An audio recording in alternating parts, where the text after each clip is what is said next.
Elias's hands moved carefully, arranging the bouquet like a sacred ritual.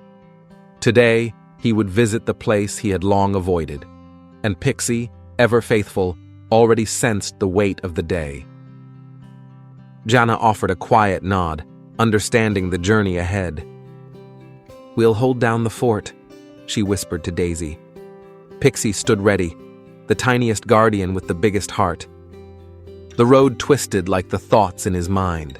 Each mile down the mountain was a step closer to memories buried and peace still hoped for. A scripture came to mind as he drove. "There is a time for everything, and a season for every activity under the heavens, a time to weep and a time to laugh, a time to mourn and a time to dance."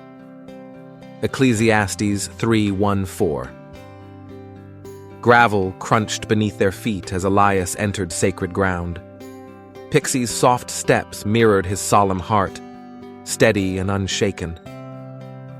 He hadn't stood here in years, but today he offered flowers and hoped for forgiveness. Pixie laid still, as if honoring the woman who once loved her so deeply.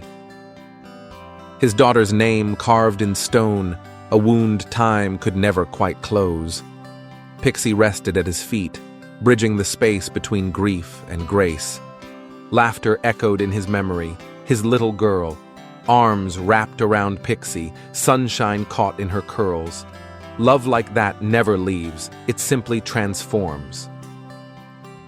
A single butterfly, wings outstretched, found its place among the flowers. A silent blessing from heaven, saying, "Peace is here." Another scripture whispered in his ear, to bestow on them a crown of beauty instead of ashes, the oil of joy instead of mourning, and a garment of praise instead of a spirit of despair. Isaiah 6:14. He placed the wooden angel she carved long ago. His trembling fingers lingered on its wings, a farewell and a promise in one.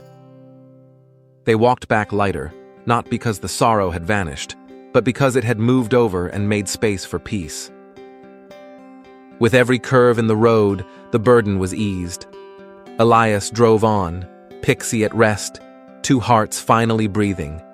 "Peace I leave with you. My peace I give you. I do not give to you as the world gives. Do not let your hearts be troubled, and do not be afraid." John 14:27.